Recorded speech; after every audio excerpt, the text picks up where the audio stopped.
Ang ganda lang napuntahan ko eh. Pero pataas. Lahat pataas. Tsaka lahat may agdan. Nandito ako sa may Fort Canning. Jogging. Oh my God. Okay. Ang kagandahan dito sa Singapore namin. Kahit mag-jogging ka, madaming view. Oh. Mahal sa ang angulo, madaming view. Kaya hindi ka mauubusan. Kaya kahapon nasa Marina Bay Sands ako. Bababa na ako mamaya. Minsan ang baba na ako mamaya. Ngayon, taas-taas muna tayo.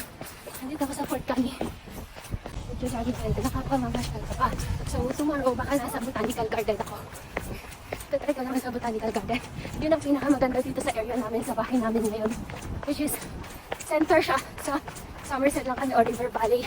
So, accessible siya sa mostly ang pasyalan dito. Tsaka, last na taon kami, madaming bus, madaming MRT, hindi namin problema. Kaya lang pababa. Ay! Hindihan ng Google Map. Sabi niya 3 minutes, walk lang daw. 10 minutes ako nag-jogging. Hindi ko marin makikita yung Fort Canning Tree Park. Ay! Wait lang. Kaya maliit lang siya. Ah!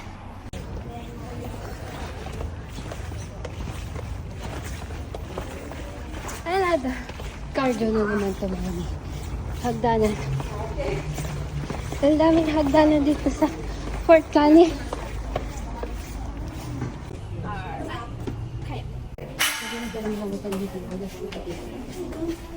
Pila mga mima, tinatamad ako pumila. Baka mawala na yung pawis natin, hindi pa tayo tapos sa pila.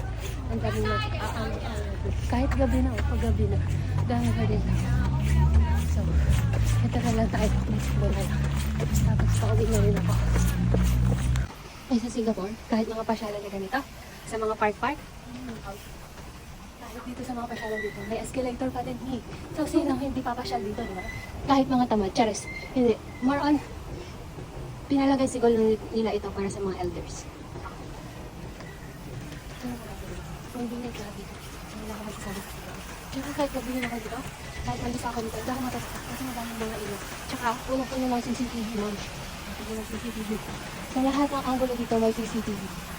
Okay na ako, Mi. Sold na ako. So, uwi na ako. Bye-bye!